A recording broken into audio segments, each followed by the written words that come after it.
In the tunnel. In the tunnel. In the tunnel. You're listening to In the Tunnel.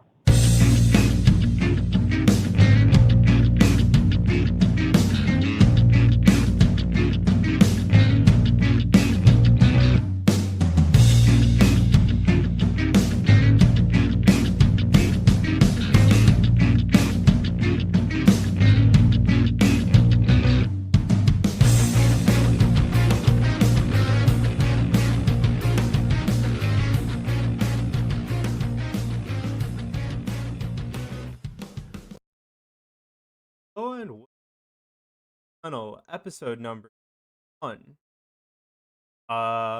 That's more time off than we wanted, but Yeah, things happen. So holidays, stuff like that. yep. Let's just hop straight into.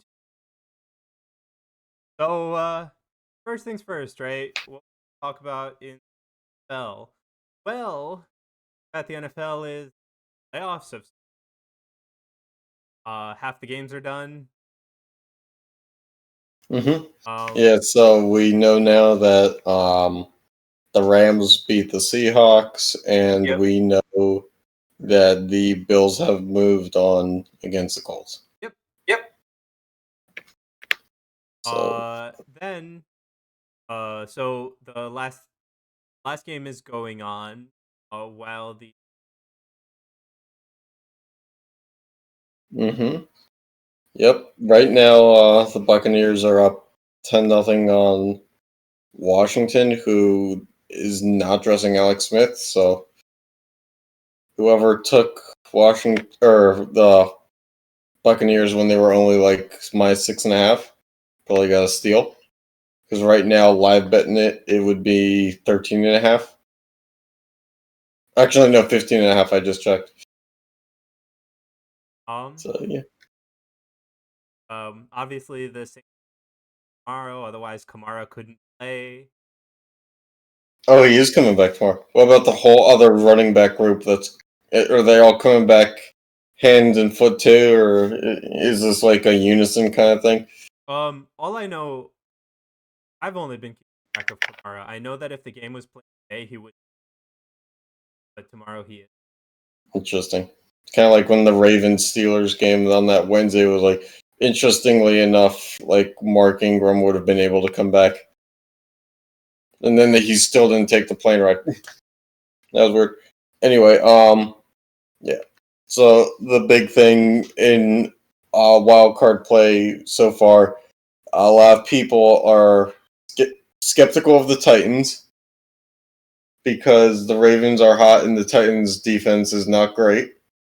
Obviously, people were skeptical of Washington because, for obvious reasons, record, roster, etc. I think people were probably skeptical of the Rams, but after what they did today, it looks very different. I think have a little bit to after playoffs. No, they won against Indianapolis in Week 16. Oh, they did. Yeah, Dang, because I thought they were 12. they lost to Cleveland last game.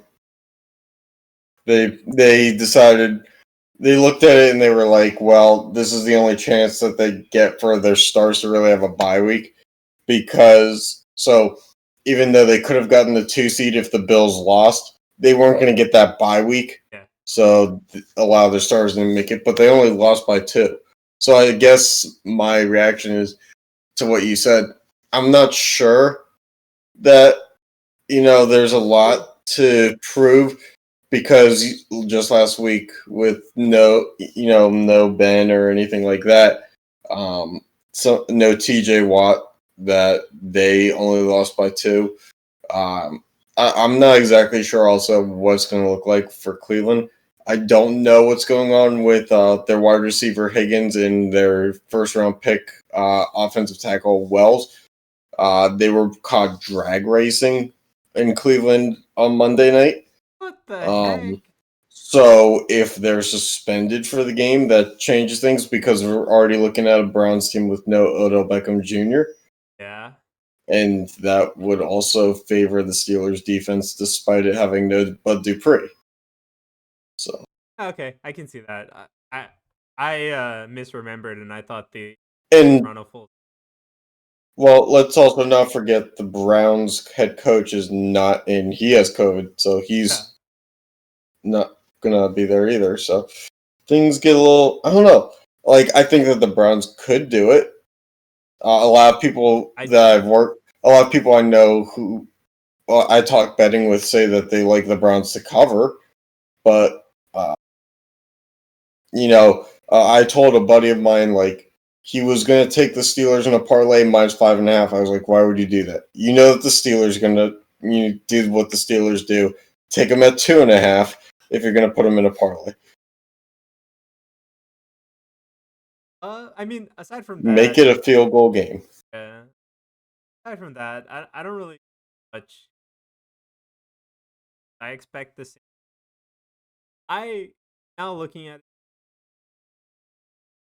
The thing with the Saints-Bears game is interesting, though, because Breeze can't throw the ball deep anymore, and the Bears' defense is finding their stride, and their offense, despite the fact that they played like the NFC's worst teams at the end of the season, their offense has kind of gained momentum. But the problem isn't necessarily the offense as a whole, singular quarterback position.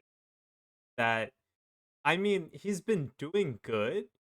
Trubisky, I'm talking about, but still has those moments where you're like, what the heck is going on? And what version of him is gonna you had the beginning of the season Trubisky, which was terrible. You had their other like it wasn't good, and even in playoffs, I wouldn't say that going. Okay, well, just looking this up now, it looks like Michael Thomas, I think for like the first game this year, is going to be able to play with Drew Brees on the field. I think from what I've heard in radio shows this week is that Michael Thomas has only played in games this year where Taysom Hill and Winston played. So kind of coincidentally, he's been in when Brees has been out. So this would be maybe the first game that he has him. I still don't trust Brees to throw a deep ball. I mean, don't get me wrong, but now he has his best option is back. Yeah, but I also don't necessarily think that defense. I think while the Chicago defense is really good, I think Brees can find like the small holes that he's like when he was find the small. I just don't know that the accuracy is there anymore. Like if you pay attention to some of the throws, it's making it out of his hand fairly miserably. There's been some real duck throws, real wobblers, and I think the overall consensus is this is his last year, as it probably should be. I still think that it. I do too, but I think the X Factor wild card is the Saints defense. Okay, fair. Because you know that the Bears defense is going to show up. You know that the Saints offense, because of its weapons, where if Breeze isn't on, there's Kamara, Latavius Murray, Taysom Hill, stuff like that. There's still options there. The X factor is, will the Saints defense be able to stop anyone? Because the Bears have now found a running game, which apparently it takes 3 weeks to find a running game when for the past 2 years they didn't have the ability to find it. Yeah, I know. Their running game has been last game. Yeah. I mean, I'm looking. Yeah, I mean, why not? Take football while you can, because college football has one game left. Alabama and Ohio State, which I honestly am surprised Clemson didn't win, especially because, okay, and like we didn't have college football planned, but here's what you do if you're a college football coach. You do not put out a top 15 list of teams and say that your next opponent is like number 11. It's like, oh, here are my top 15 teams. Keep in mind this is a playoff system where there's only 4 teams. I have Ohio State at 11.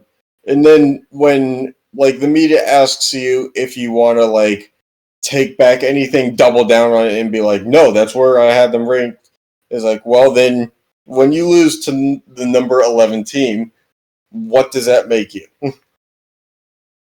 I stopped following college football. I mean, I really don't think Ohio State playoffs, especially. But Yeah. I digress. I don't know. I don't know what I hate more, Gonzaga basketball or Dabo Sweeney. I would say Gonzaga basketball. Probably, but like it's really getting to a point where with Gonzaga basketball, it's like I see Instagram posts and I'm like, it's amazing because like people, it's like Instagram picture, who can stop Gonzaga? And I'm literally like, if they were in the ACC, 4 teams would stop them at the very least.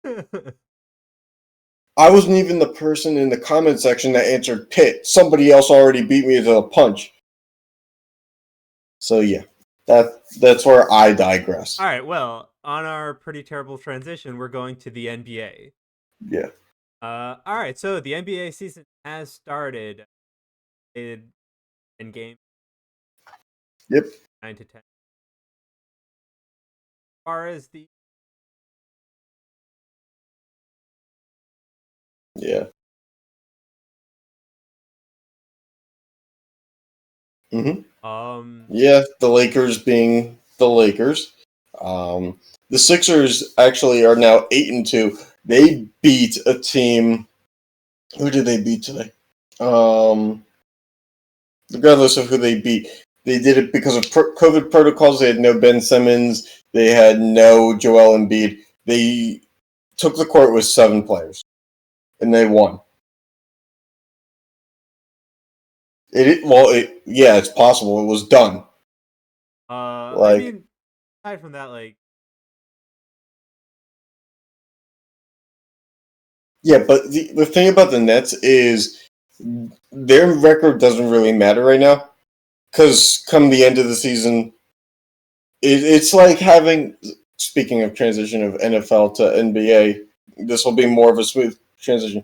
It's like having a Roethlisberger, a Rivers, or a Breeze. The health of them towards the end of the season is way more important than any of this stuff right now. So, I mean, yeah, Durant is out because of COVID, and Kyrie Irving is off on another mental mission or of some sort to figure out himself during. Look, I get that there's a lot of bad shit in the world, shootings and stuff like that, but Kyrie Irving, it's a little bit weird when he takes a break every time one hits the news. I don't know, but kudos to him. He wants to make the world a better place. I just don't know that sitting out of a basketball game is like as many times as he has. It's like the boy who cried wolf. It's like eventually it's like, well, Kyrie's just sitting again.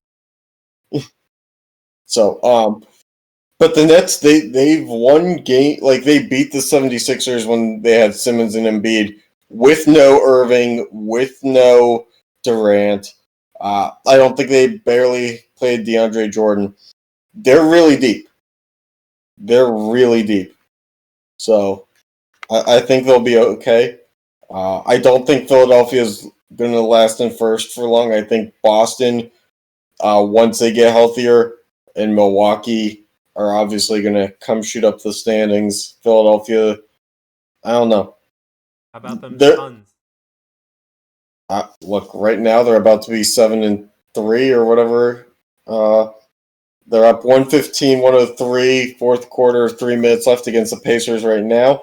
So you'll probably see the Pacers move down a slot in a day or two. The Suns being now, again, tied for first in the Western Conference. Yeah. Not bad for a team that's young with only one real old guy on the team, and that's Chris Paul. And it's not a bad way to add veteran leadership. And, like,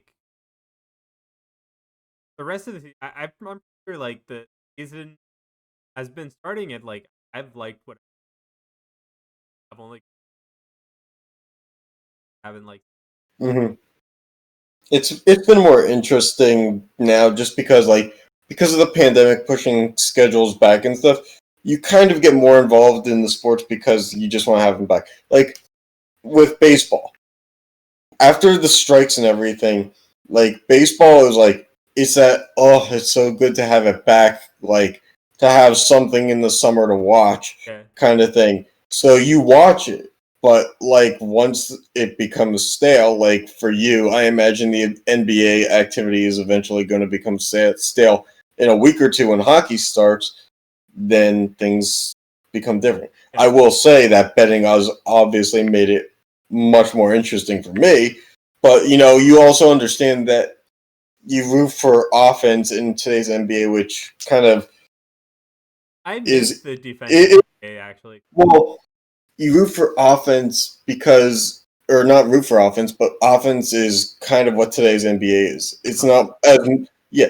So when you bet it, it's something that more aligns with bettors because everything that you look for in more capacity is what today's NBA is attainable for. So All right, speaking of yeah, their transitions. their season, awesome. So Okay, first things first, have helmet ads. yeah, Uh, we so have a discussion on this planned, a couple of things. kind of. So, here's a picture of Crosby hmm having pee on his. Yeah, I only chose this to just show how absolutely grotesque a helmet ad can be. Yeah, Because I saw some of the other ones the today. Prudential one doesn't They're look too not bad. as bad. Yeah, they're not as much of an eyesore. The Athletic, I guess, a day ago decided to rank 1 through 31, and some teams are actually doing dual stickers or dual ads. I don't know if it's left is one, right is the other, but some of them it looks like their home and away ads are going to be different. Okay, because the black Prudential, like for the Devils, the black helmet with the looks, but Yeah. they put the blue Prudential logo on the white. I don't know if I'll be okay with it. The weird thing is, like, it's not local sponsors in some of these instances. Like for New Jersey Prudential, yeah, because they're based in Newark. But like, and I'm sure Bridgestone Tire is kind of has a association with Nashville, but Their them arena name. yeah, I understand, but they're also on the helmet. It's like you would think this would be an opportunity for some other companies to get involved. Like I don't like the Penguins having PPG, which is like the official paint of the NHL, or at least that's how they advertise it. Bridgestone being the official tire for like the last 15 years of the NHL.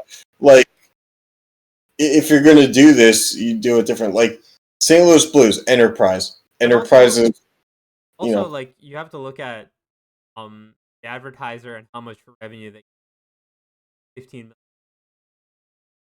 true, I but see where you're coming from, and as much as I would like company I have mean, not like mom and pop shops local because or they're not like going to be based, able to advertise on a helmet. But yeah, but local, I get it. yeah, Like how Prudential has its headquarters. right. So Yeah, exactly. uh, Like healthcare companies probably are big for that. yeah, I mean, I think you guys could have gotten a healthcare company to advertise there. I don't know if I'm Several teams did. In fact, let's see here. No, I saw at least a few of them earlier. I don't know what Stifle is for the Blues. That's one of the other ones. Um, let's see, not I Bridgestone. mean what? So they're 31 and they're Florida Panthers have Baptist Health. Let's see here. Ohio Health for the Blue Jackets. that one makes alright. Yeah. All right. And then the Coyotes have Dignity Health. And yeah. All right. So So at anyway, least 3. like again, I'm not against like helmet ads. Sure, they Mm-hmm. could probably like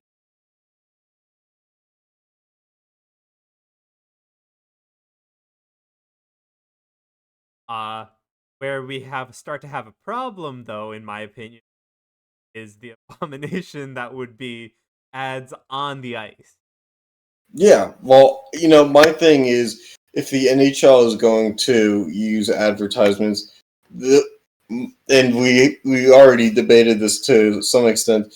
My issue is where the NHL will rather take your head as a billboard, and then they'll probably do like jersey advertisements, and they'd rather paint a person as a billboard than kind of expand onto the ice where it's like, you've seen at baseball games, if a home, like in St. Louis, if a home run hits like the Big Mac Land sign in left field, I'm pretty sure like they donate some money to like a local charity or something. Yeah, but the thing, baseball's case, right? Those ads are off of, right, and also if you look at it, right, if they were to start advertising the, right, if plays that use like pictures that are taken, they're not gonna take them downwards of the,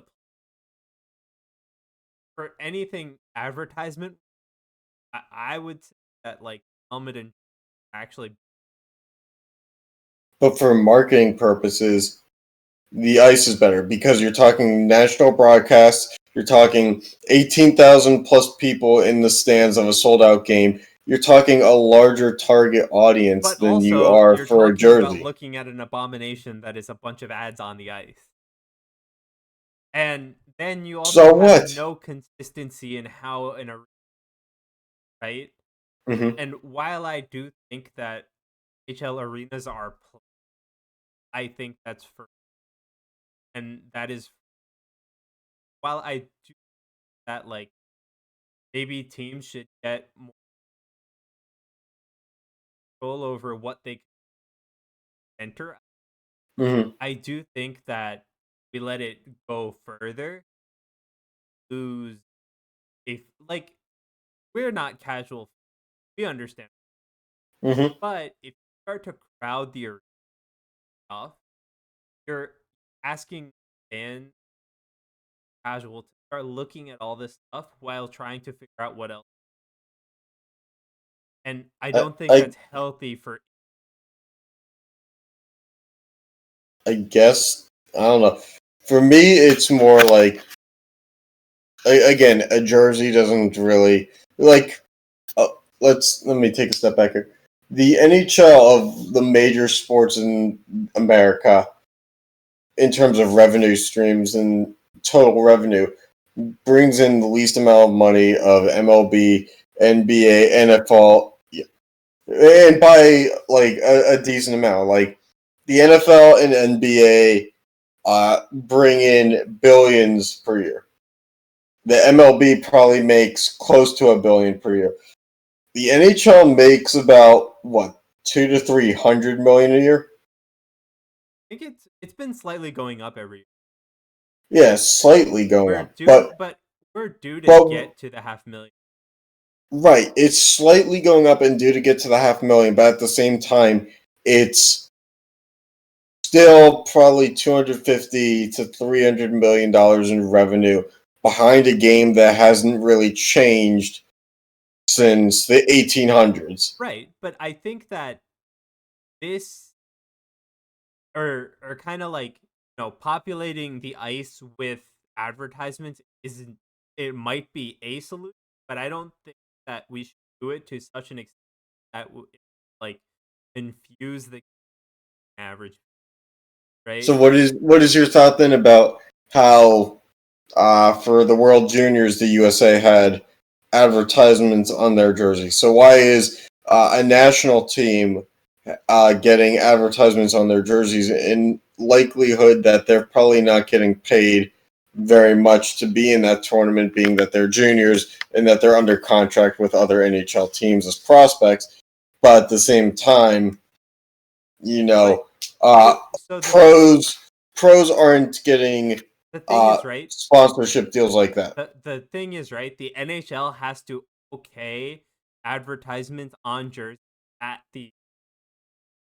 that level, right? It's not like Crosby or Hall can go get a sponsorship deal where he has to sew a patch onto his, Mm-hmm. right? It's NHL and the NHLPA, so the Board of Governors will have to ratify that decision. And then Okay, it's but all I have a about hard time. but Go then ahead. it's all about who has the control to put those advertisements on the jersey, right? So there's a lot of bureaucratic nonsense that has to happen in order for it to happen. I'm not saying it's not going to happen. I'm just saying that when you start talking about putting advertisements everywhere, you start talking about who can get the money for what, can it be different, right? I'm not saying that it won't happen or not, it shouldn't happen. Mm-hmm. All. Well, in that sense, I kind of have a hard time believing that the NHL didn't use this for their benefit before they okayed it for juniors, though. But the World Juniors is not controlled by the NHL. But the prospects that are signed to NHL level contracts are. But they can be wearing a jersey that all their jerseys had the same advertisements, right? So the deal was probably signed national, not the NHL only has the authority to these players cannot participate. Advertisements on. I guess. I don't know. I mean, we talked about this yesterday also in terms of jersey sponsorships because of the NBA and how the NBA has implemented, stitched endorsements and sponsorships onto jerseys for marketing as well. But at the same time, they don't sell jerseys with that. And you brought up the point when we talked last about that you want authenticity. You buy the jersey due to authenticity. Yeah. Again, and my point there was, again, this is the NHL making it hard on you because you already have to choose between a replica jersey, which costs probably like $110 to $130, and a full authentic jersey that costs $300. So do you cut your losses and say, I'd rather have the cheaper jersey or the full authentic, and that's before the sponsorship. Right. And then you're either one of the people who say, I really think that this, I don't want to be out and about endorsing this company either. I didn't sign the contract to do it. I'm not getting the money. So do I buy the replica jersey for the cheaper one because I don't want the ad, or am I spending more money and then feeling like, well, this just made the jersey uglier, and now I'm stuck with this logo on it. But that's like a consumer choice, right? Mm-hmm. And I agree. Like personally, like if I were to go buy an NHL, I don't know, China, I'd Mm-hmm. probably buy. Like I like the fact that like that I have, even if the replica looks like the jersey on the ice. I mean, it's not the same, but But Yeah. if they start putting ads on the jersey, I might change opinion, right? Like, don't know how they'll look yet. But well, for me, location is part of the selling point on for how much I'm into this. Because if it's like the NBA jersey where it's going to be like right on the chest, because hockey is good in that they kind of take away that possibility with the captaincy and assistant captain patches. Right, but you still have another shoulder area on the other that you could have a patch, and it's too congested for me. Right, but like if you want to take the Adidas logo and move it down under the numbers, or kind of like at the very bottom of the jersey where like a player probably you don't see it because it's probably like tucked into their shorts or something like that, then that's fine. And then put the sponsorship like right above the back nameplate. Make it small. Like they could do it in a way where they could like sell small sponsorships for like the shoulder Hmm. or something like that, because the NHL jersey. So I mean, there's a lot of space, like small sponsorship, like a big one that's how it would. Yeah. Oh, But so yeah. like again, from all this, I still think like sponsorship deals for advertisements on helmets and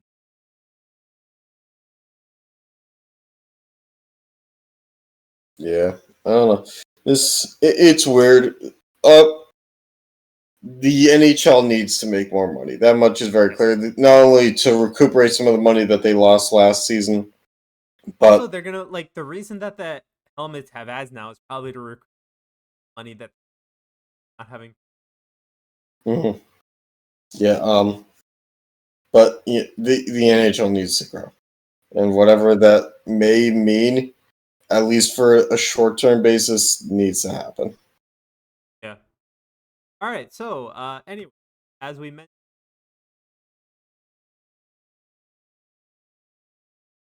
Hmm.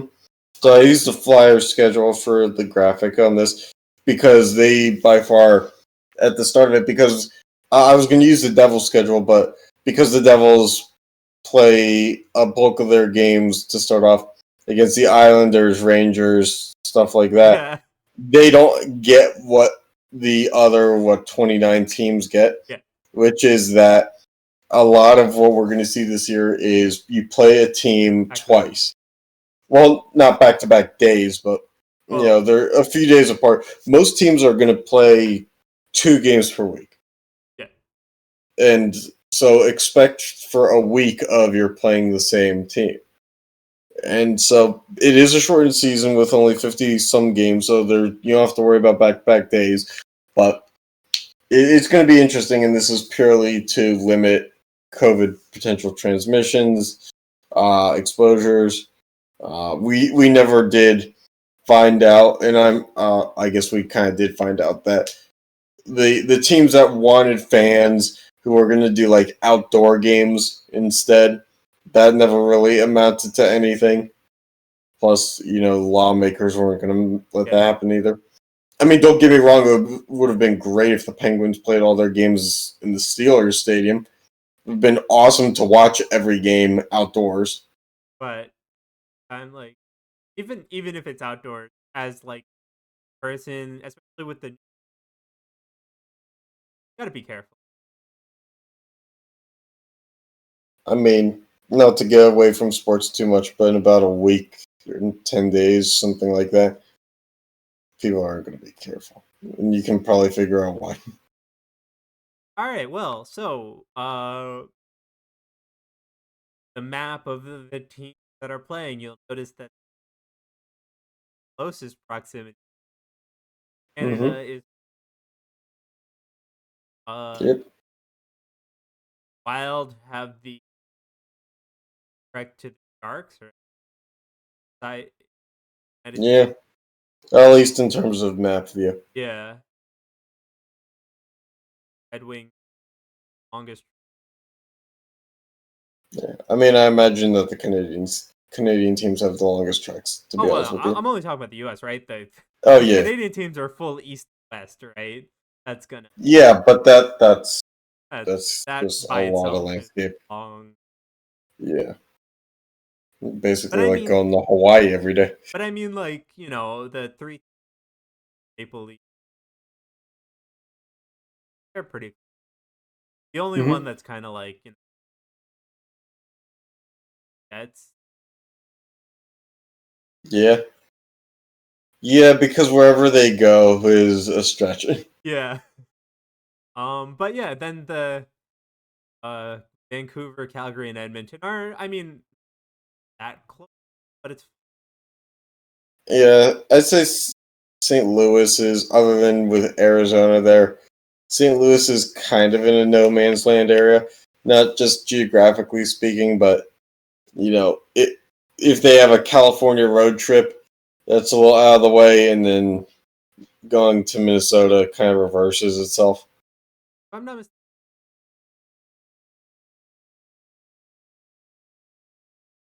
The Blues?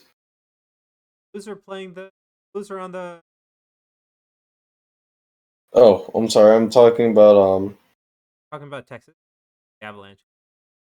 yeah, Colorado Avalanche. My apologies. But I mean, I'm just happy hockey's gonna be back. Yeah, we'll see how long it lasts. I'll be The watching.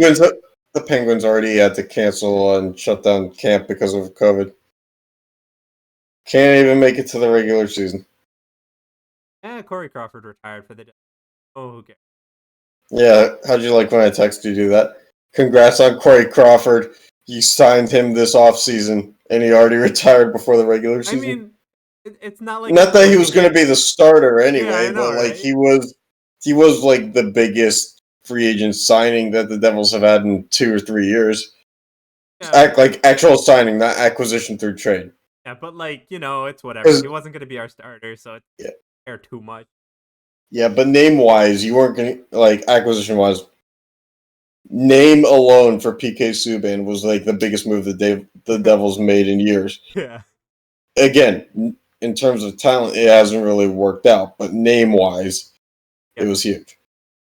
All right. On to MLB. As we were just talking about it but the only thing we can talk about for the MLB the offseason. Yeah. So the Mets are under new ownership with Steve Cohen and his billions of dollars. Must be nice to go from low payroll to infinite money. Yeah, we'll never be able to see that. So under that new regime, we see difference in attitude. So Lindor, long rumored to be traded. There was going to be something. Is he going to be traded before last year? Is he going to be traded at the break last year? And then now, because he was entering the final year of his contract, now he's dealt. And it wasn't to the Dodgers or the Red Sox or the Yankees like all the rumors have been for the past year or so. Now it's the Mets. The Mets give up a couple of young players who I believe were on the major league team and a couple of prospects. But they now have the money to go out and extend Lindor. Yeah. Which is something that Cleveland didn't have. And then they get Carlos Carrasco, which is a decent bullpen option too, which the Mets have not had decent bullpen in years. So but this is interesting. All of the Mets' problems stemmed from the lack of monetary. Well, yeah, that's what happens when you get embedded with Bernie Madoff as an athletic franchise. Yeah, all right. Anyway, so... Oh, also the Mets are linked and rumored to be in on George Springer, too. All right, He's so... Who did the Mets give up? George Springer? No, for... Oh, yeah, no, we already covered that. Ahmed Rosario, Andres Jimenez, Josh Wolf, and Isaiah Green. Yep. All right, and... Two of those guys were on the MLB team, I think. Rosario and Jimenez. I could be wrong on the Jimenez part. I know Rosario was. And then the other two are prospects. I know that I know a few people who will be happy that the Mets are spending money. I imagine so. Anyway, the only other piece I have for the... So these two trades happened a little bit ago, but it's important to make a note of the Padres sucked for so long and then turned it around. They got Eric Hosmer, Manny Machado. They had prospects that they didn't have to get rid of. Yeah. Then they go out, they acquire Blake Snell from the Rays, who were rumored to want to get rid of him. They get Yu Darvish from the Cubs. Mike Clevenger is on the team. He's out for this year, it looks like, looking at the rotation. Maybe Tommy John, I'm not sure. But at 100%, you have to think that they're the rotation to beat.